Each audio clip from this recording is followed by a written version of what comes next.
Siempre pensé que mi vida era normal, tirando aburrida, de esas que nunca van a salir en una película, ni mucho menos en una historia de Internet.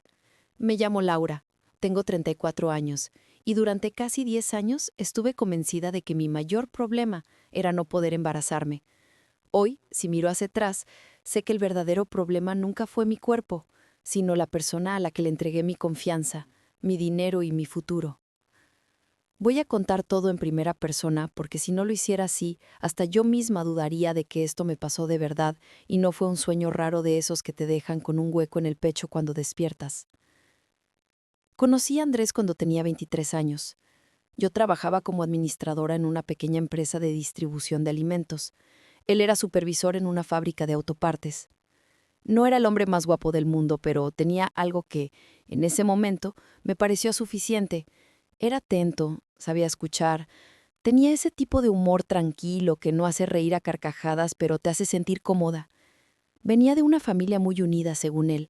Su mamá, doña Marta, era viuda y siempre hablaba de su hijo como si hubiera salido perfecto. La primera vez que fui a su casa, ella me dijo con esa sonrisa de suegra dulce: «Cuídalo mucho, Laurita. Él se entrega completo». En ese momento me pareció tierno. Hoy, esa frase me da vueltas en la cabeza. Nuestro noviazgo fue relativamente corto, 2 años. A los 6 meses ya hablábamos de casarnos. A los 12 ya estábamos buscando un lugar para vivir. Yo tenía unos ahorros que llevaba juntando desde que empecé a trabajar. Mi papá siempre me decía que ahorrara, aunque fuera de 10 en 10. Andrés, en cambio, nunca fue muy de guardar, pero sí trabajaba duro y no tenía deudas grandes. Al menos eso decía. Cuando apareció la oportunidad de comprar una casita pequeña en una colonia modesta, pero tranquila, fui yo la que puso el enganche casi completo.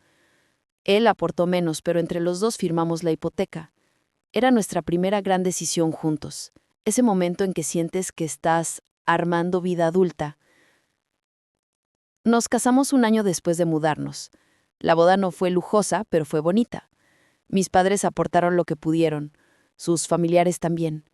Recuerdo ese día con una mezcla rara de nostalgia y rabia.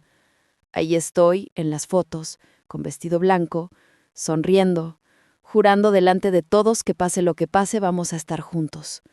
Andrés lloró durante los votos, o al menos eso parecía. Su mamá, doña Marta, me abrazó fuerte durante la fiesta y me dijo al oído: «Ahora sí ya eres de la familia, hija». Yo, ingenua, sentí que estaba entrando en un lugar seguro. Los primeros años de matrimonio fueron normales. Nada espectacular, pero tampoco un desastre. Pagábamos la hipoteca, nos turnábamos para hacer el súper, salíamos de vez en cuando al cine o a cenar.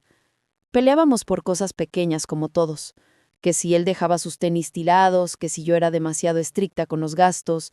Yo siempre he sido la de las listas y los presupuestos. Él era más de «ya veremos». Nada fuera de lo común. O eso pensaba. El tema que empezó a marcar diferencia fue el de los hijos. Desde antes de casarnos habíamos hablado de tener 2 o 3. A mí me hacía ilusión la idea de una casa llena de ruido. Vengo de una familia numerosa. Andrés decía que sí, que le encantaban los niños. Al principio nos lo tomamos con calma. Ya veremos. Más adelante. Pero después del segundo año de matrimonio, cuando empezaron las típicas preguntas de familiares de ¿y los niños para cuándo?, decidimos intentarlo de verdad. Dejé de tomar anticonceptivos, contamos días, aplicamos aplicaciones de ovulación, todo el paquete moderno. Y nada. Mes tras mes la regla llegaba puntual como una burla. Al principio lo tomamos con filosofía. Será cuando tenga que ser, decíamos. Pero después de un año sin resultados, la preocupación empezó a calarse. Fui a mi ginecóloga, me mandó análisis, me mandó a hacer estudios de hormonas, ecografías, la serie completa. Todo salía más o menos bien, con pequeñas cosas corregibles.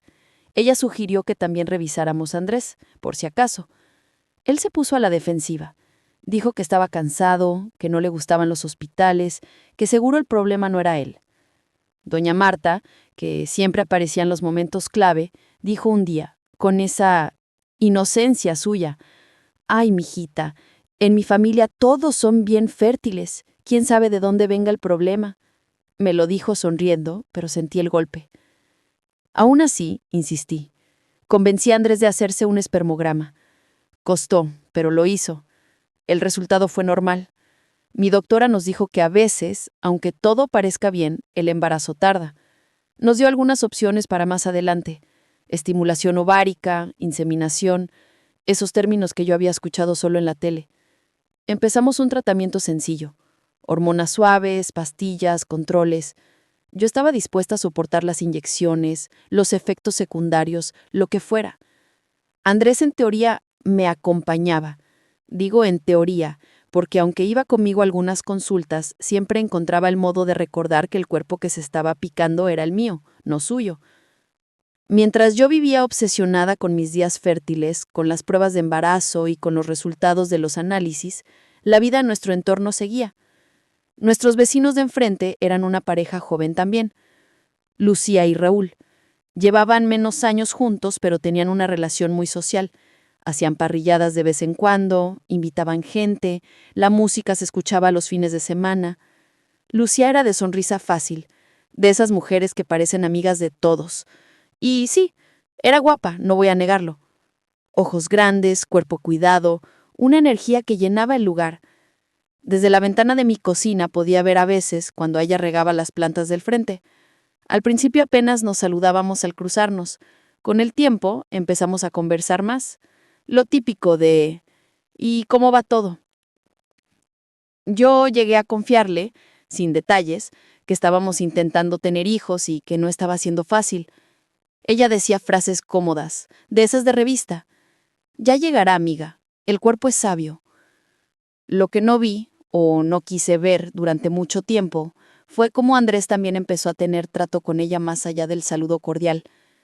Al principio eran cosas tontas, que si él le ayudaba a subir un garrafón, que si ella le pedía consejos sobre arreglar algo de su coche, que si coincidían sacando la basura y se quedaban platicando en la banqueta. Yo lo veía como parte de la vida vecinal. Incluso llegamos a hacer una reunión entre los cuatro, un sábado. Carne asada, cervezas, risas. Raúl era buena onda, un poco distraído. Hablaba más de su trabajo que de otra cosa. Esa noche, Andrés y Lucía se reían mucho de chistes que yo no entendía. Pensé que simplemente tenían un humor similar. No le di más vueltas. La tensión real en mi matrimonio no vino solo por la infertilidad, sino por el dinero. Los tratamientos no son baratos. Yo, con mi mentalidad de administradora, hice números. Recorté gastos, dejé salidas, empecé a ahorrar específicamente para eso. Andrés decía que sí a todo, pero, en la práctica, seguía gastando en cosas que yo consideraba imprescindibles: un celular nuevo, salidas con sus compañeros de trabajo, aportes a la casa de su mamá. Cada vez que le pedía que fuéramos más estrictos, me respondía que yo estaba volviendo todo un Excel, que el hijo no iba a llegar porque dejáramos de comer pizza una vez al mes. Es cierto que una pizza no hace la diferencia, pero sí lo hacía el suma de pequeños desórdenes suyos con mi disciplina permanente. Empezamos con la estimulación ovárica seria al 4.º año de matrimonio. Inyecciones diarias, controles cada pocos días, análisis de sangre, ecografías para ver cuántos folículos crecían, todo eso que se vuelve rutina cuando entras en ese mundo. Yo me hinchaba, me sentía una fábrica de hormonas andante, con cambios de humor, cansancio, llanto fácil. Andrés de vez en cuando salía con comentarios del tipo: «No te lo tomes tan dramático, hay mujeres que pasan por cosas peores», o «No quiero que el tema del bebé sea lo único en nuestra vida». Yo hubiera querido que al menos fuera un poco su vida también, no solo mía. La primera inseminación falló.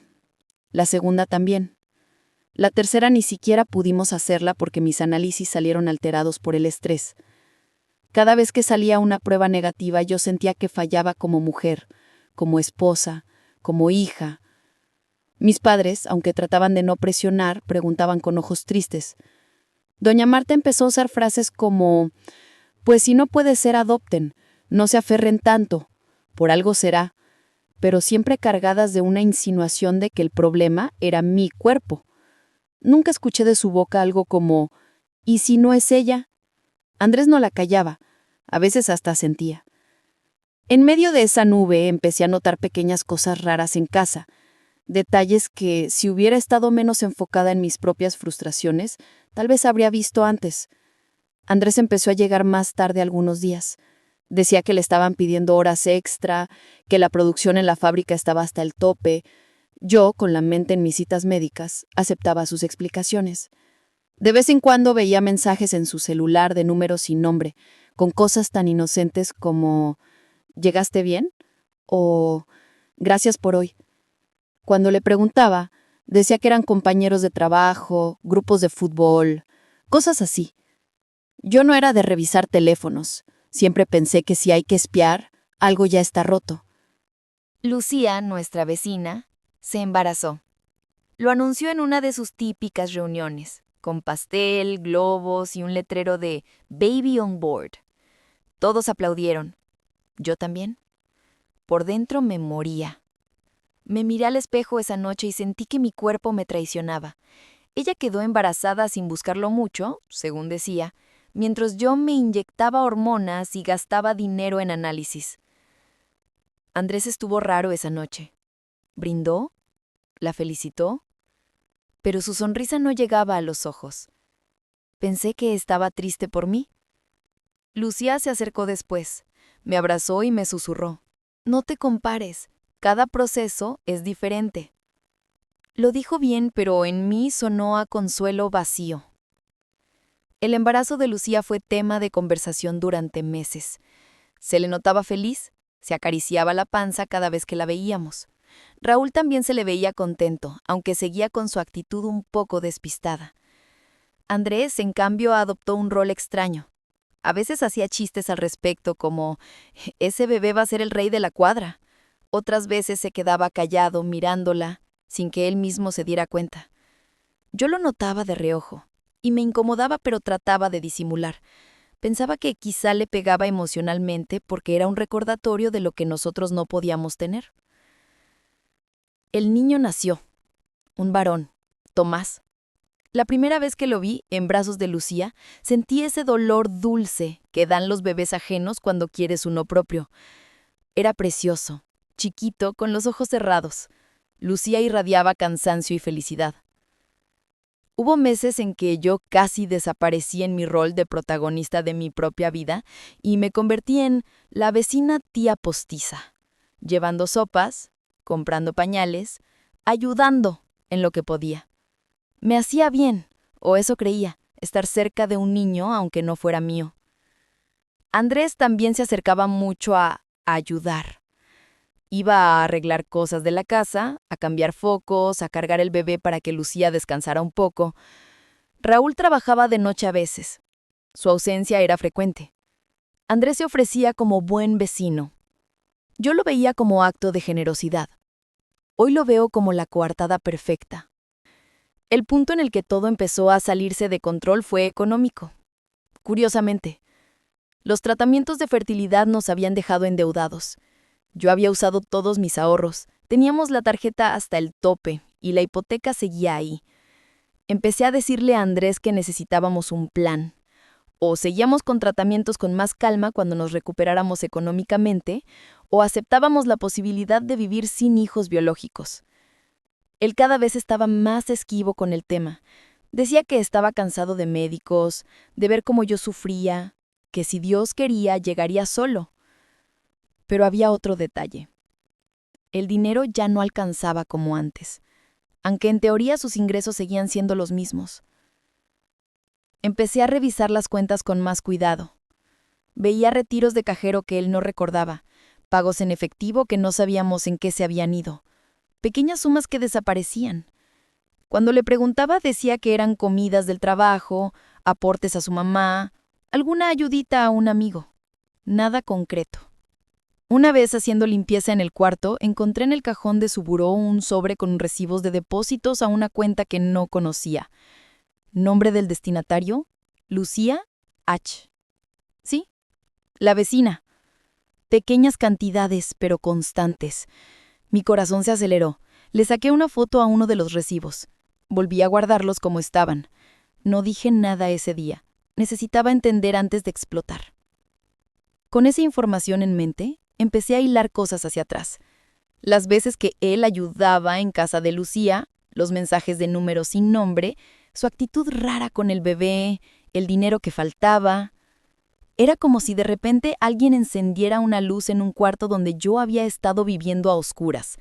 Pero aún así, una parte de mí quería creer que había una explicación lógica, que esos depósitos eran para alguna colecta, algún favor, algo que no fuera lo que ya temía. Decidí hablar primero con alguien neutral, mi hermana Claudia. Le conté todo, paso a paso. Ella me escuchó en silencio, y al final solo dijo: «Laura, tú no eres tonta. Si ya te huele mal, es porque algo está mal. Deja de justificar lo injustificable». Me sugirió algo que yo siempre había rechazado por principio: revisar el celular de Andrés. Digo que no era lo ideal, pero que en este punto la confianza ya estaba rota igual. Me resistí unos mies. Luego, una noche, Andrés se durmió profundamente después de cenar y ver la tele. Su teléfono estaba en la mesa. Mis manos temblaban. Sabía su patrón de desbloqueo. No era un secreto, lo había visto 1000 veces. Lo desbloqueé. No tuve que buscar mucho. Directo en WhatsApp había un chat fijado con L, sin apellido, solo un emoji de bebé al lado. Lo abrí. No sé describir con exactitud lo que sentí al leer las primeras líneas. Era una mezcla de náusea, rabia, tristeza y una sensación de que el mundo se estaba inclinando. Mensajes de él: «¿Ya durmió? Dile a Tommy que lo amo. Mañana les llevo lo de la escuela». Mensajes de ella: «No quiero que lo cargues en la calle, Laura puede ver. Acuerda con Raúl lo del cambio de apellido, yo no quiero problemas. No me hagas sentir la otra si tú eres el que decide quedarse allá». Tenían fotos del niño, muchas. En una Andrés lo cargaba en la sala de nuestra vecina, besándole la frente, con una expresión que yo nunca le vi cuando hablábamos de nuestros posibles hijos. Seguí leyendo. Más abajo encontré la conversación que me rompió por completo. Un mensaje de Lucía, de meses atrás, con una foto de una prueba de embarazo positiva. «No sé cómo decirte esto, Andrés, pero es tuyo. Raúl lleva meses sin tocarme, tú lo sabes». Y la respuesta de él: «No digas eso por aquí, luego borramos. Vamos a ver cómo lo manejamos. No quiero perder nada». Ahí estaba, negro sobre blanco. Mientras yo me inyectaba hormonas para intentar lograr un embarazo, mi esposo había embarazado a nuestra vecina. Y el bebé, el niño al que yo había cargado con cariño de tía postiza, era su hijo. No sé cuánto tiempo estuve sentada con el teléfono en la mano, leyendo y releyendo esas conversaciones. Había discusiones entre ellos sobre dinero, sobre tiempos, sobre cómo él no quería dejarme porque con Laura tengo la casa, la estabilidad, lo que me da calma, y al mismo tiempo no quería dejar de ver a su hijo. Lucía, por su parte, le reclamaba que no quería ser solo la casa de enfrente. Raúl aparecía mencionado como un estorbo, como un tipo ausente que ni se daba cuenta. Había mensajes donde hablaban de arreglar papeles y de vender la casa de allá para empezar algo juntos en otra colonia. Esa casa de allá era, por supuesto, la mía. En medio de todo ese caos emocional, me topé con algo más. Correos electrónicos entre Andrés y un hombre de una inmobiliaria.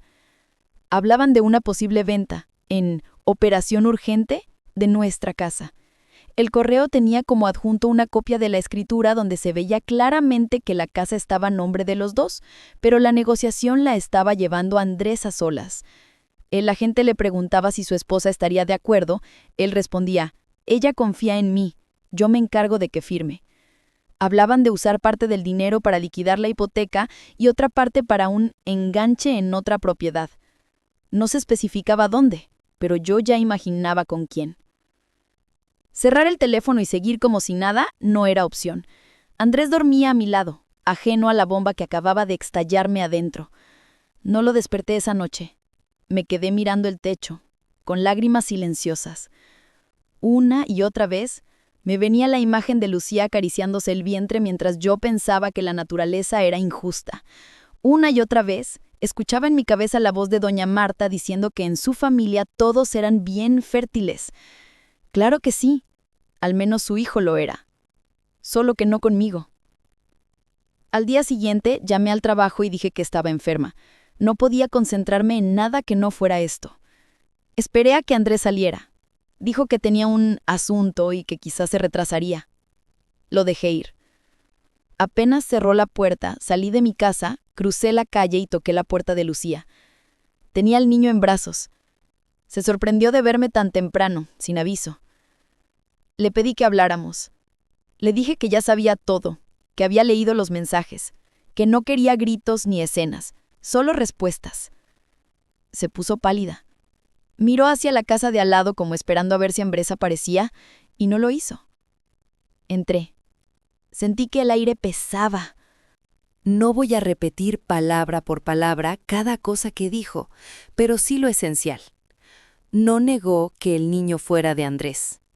Dijo que todo empezó como un juego, que ellos se acercaron cuando yo empecé con los tratamientos, que él se quejaba conmigo de que en casa todo era hormonas y clínicas, que se sentía solo, que ella también se sentía sola porque Raúl trabajaba de noche y dormía de día. Según ella, se dejaron llevar. Cuando quedó embarazada, Andrés se quiso desaparecer al principio, pero luego se encariñó con el bebé. Raúl, en su mundo, asumió que era suyo.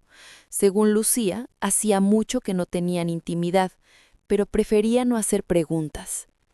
Ella se justificaba diciendo que también estaba herida, que no se sentía única con Andrés, que él nunca quiso dejarme porque yo era su estabilidad económica.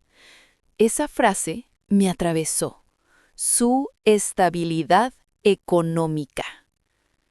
Le pregunté directamente por los depósitos. Admitió que Andrés le ayudaba con los gastos del niño, que le había dado dinero para pañales, doctor, ropa. Le pregunté si sabía algo de la venta de mi casa. Bajó la mirada. Dijo que habían hablado de empezar de cero en otra colonia donde nadie los conociera como vecinos, pero que todavía no había nada seguro.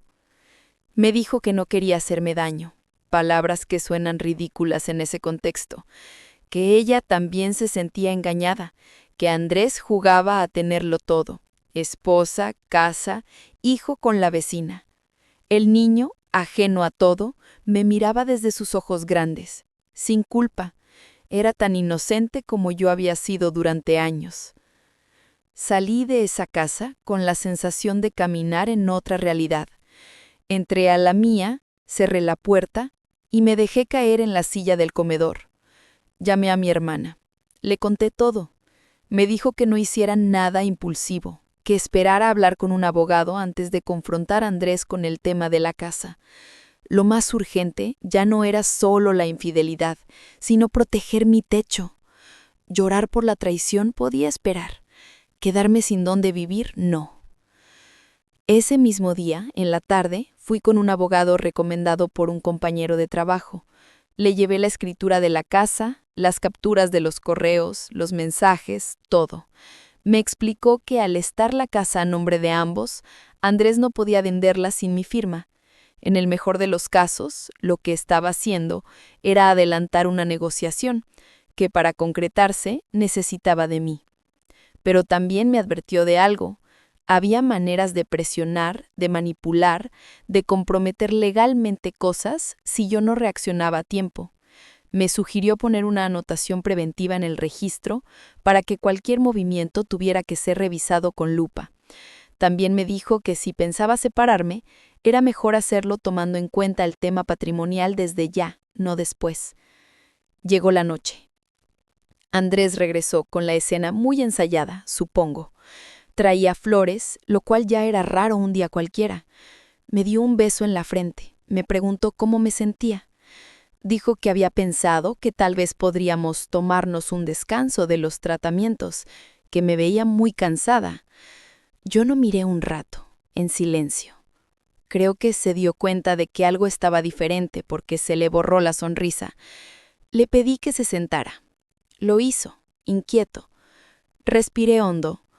Le dije sin rodeos. Ya sé lo de Lucía. Ya sé que Tomás es tu hijo. Ya sé lo de los depósitos. Ya sé lo de la inmobiliaria y la venta de la casa. Así que mejor no intentes inventar nada. La fachada se le cayó en segundos. Primero la clásica. Negó. Dijo que yo estaba loca, que cómo se me ocurrían esas cosas, que la infertilidad me estaba haciendo ver fantasmas. Le mencioné detalles concretos que solo alguien que hubiera leído sus mensajes sabría. Su cara cambió de color. Pasó a la fase 2, minimizar. Dijo que no fue algo planeado, que con Lucía fue un error, que lo del niño era más confuso de lo que parecía, que Raúl podría ser el padre, lo cual ya había desmentido él mismo en los chats. Luego vino la fase 3, victimizarse. Dijo que se sentía solo, que yo lo había abandonado emocionalmente con tanto tratamiento, que él solo quería sentirse hombre otra vez. Lo escuché todo sin interrumpir, sintiendo que cada excusa era un ladrillo más de un muro que ya no quería sostener. Cuando finalmente guardó silencio, le pregunté tranquila, ¿pensabas vender la casa y largarte con ella? ¿Cuál era el plan? Ahí, ya sin muchas salidas, se mostró como realmente era. Dijo que no, que yo estaba exagerando, que solo había querido tener opciones, que obviamente la casa también era mía, que nunca firmaría nada sin consultarme, que lo de los correos con la inmobiliaria era solo por ver cuánto valía.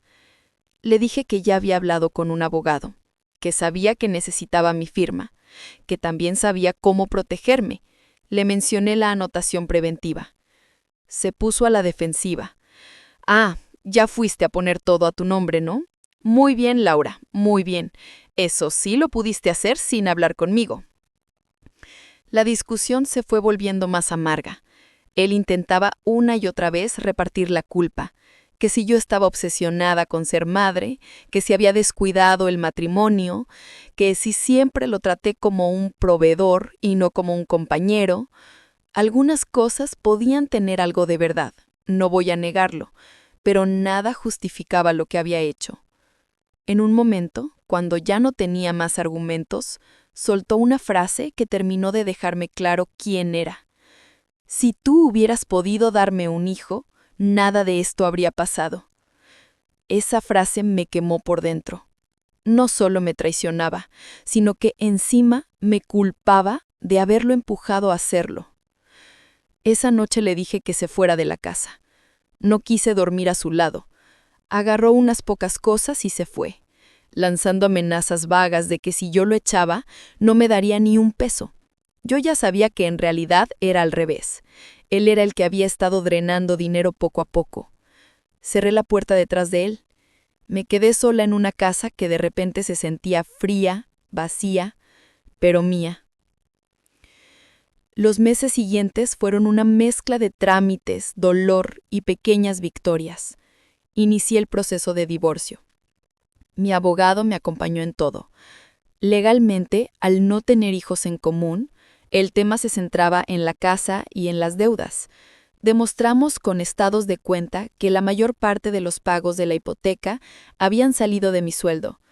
Demostramos los depósitos a Lucía, las transferencias raras. Andrés, en su defensa, trató de pintar todo como apoyos a una amiga, como cosas sin importancia.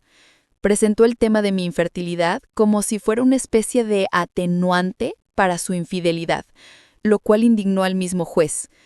Doña Marta se presentó a una audiencia, mirándome con resentimiento, diciéndole al juez que yo siempre había sido fría con su hijo. Verla defenderlo, sabiendo ella también parte de la historia, porque claro que lo sabía, me dolió casi tanto como la traición de él. Lucía y Raúl, por su parte, tuvieron su propio drama. Ella confesó a su marido, presionada por todo, que el niño podía no ser suyo.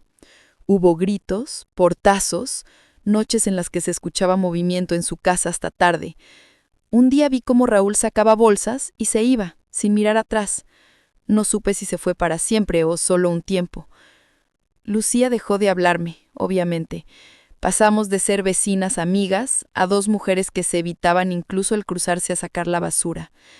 Tomás seguía ahí, creciendo, sin entender que su existencia había desnudado todas nuestras mentiras. Al final, el divorcio se resolvió con algo que yo considero justo, aunque perdió su sabor en medio de tanto dolor. La casa quedó a mi nombre, Andrés renunció a su parte a cambio de que yo no reclamara ciertas deudas, ni lo denunciara por fraude o por lo de la venta. Él se fue a vivir con su madre.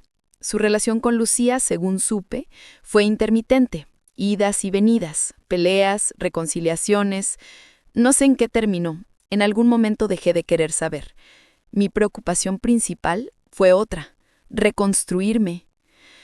Dejé los tratamientos de fertilidad, no porque hubiera renunciado a la idea de ser madre, sino porque entendí que durante años había puesto todo el foco en un objetivo que me cegó a lo que estaba pasando alrededor. Me di cuenta de que, de alguna forma, había permitido que mi valor como persona se redujera a si podía o no podía embarazarme. Empecé terapia. Fue duro enfrentarme que no solo me dolía la infidelidad, sino el hecho de que Andrés hubiera usado mi mayor dolor como coartada para sus actos. Me repetía que se sentía solo, mientras yo me inyectaba intentando llenar un vacío que él mismo había agrandado. Mi relación con mis padres cambió también. Me apoyaron en todo, pero hubo conversaciones difíciles donde mi mamá me confesó que, a veces, también había pensado que el problema de los hijos era mío, porque así lo habían repetido todos. Le mostré cómo el problema nunca fue quién podía o no embarazarse, sino quién era capaz de asumir sus actos. Empezamos a desmontar juntas muchas ideas viejas sobre el valor de una mujer en función de su capacidad de ser madre. Con el tiempo, fui remodelando la casa. Pinté paredes, cambié muebles, moví cosas del lugar. No quería que cada rincón me hablara de lo que había pasado. El cuarto que había sido el futuro cuarto del bebé, lo convertí en un estudio para mí. Empecé a estudiar en línea algo que siempre había querido, pero nunca me había atrevido: diseño de interiores. Me di cuenta de que transformar espacios también me transformaba a mí. Andrés lo veía de vez en cuando, de lejos, cuando venía a visitar a doña Marta o cuando pasaba por la colonia. A veces cruzábamos miradas rápidas, otras ni eso. No intentó volver, no vino con discursos de arrepentimiento épico. Lo único que hizo fue, en una ocasión, mandarme un mensaje corto. Lo siento por todo, sub, escrito con esa prisa emocional que lo caracterizaba. No respondí, no porque no tuviera nada que decir, sino porque ya no tenía sentido. A esas alturas, las disculpas no pagaban tratamientos, no borraban conversaciones, no devolvían noches de desvelo frente a pruebas negativas de embarazo mientras él jugaba a ser papá en la casa de enfrente. A veces, gente que no sabe toda la historia me dice que al menos me quedé con la casa, como si eso compensara todo. Yo entiendo que lo dicen de buena fe, pero la casa no es un premio. Es en todo caso el escenario donde aprendí a la mala que el amor sin honestidad es solo una forma de deuda. Me quedé con el techo, sí, pero también con cicatrices que no se ven. Aún así agradezco tener un lugar propio, que ahora siento realmente mío, no un proyecto compartido con alguien que planeaba venderlo sin preguntarme. De todo esto me quedó la enseñanza de que no se puede construir un futuro sobre la idea de que, mientras yo entregue todo, el otro tarde o temprano lo valorará. De todo esto me quedó claro que las señales de alerta no son luces de Navidad que se prendan por capricho, sino avisos que uno elige ignorar cuando tiene miedo de que la realidad no encaje en la historia que se contó. De todo esto, saco que la traición no empezó el día que mi esposo embarazó a la vecina, sino mucho antes, cuando dejó que mi cuerpo cargara con toda la culpa de la infertilidad, mientras él repartía su fertilidad por ahí, cuando decidió que mi estabilidad económica era un colchón del que podía saltar a otras vidas sin perder nada. Y sobre todo, de todo esto me quedó la certeza de que jamás voy a volver a rogarle a nadie que se quede a mi lado. Quien quiere estar, que lo haga con honestidad y con las manos limpias. Quien quiera hijos conmigo, que primero demuestre que sabe cuidar la confianza, porque tener un hijo no te convierte en automático en buen padre. Pero traicionar a alguien mientras sueña con uno, sí te desnuda por completo como persona.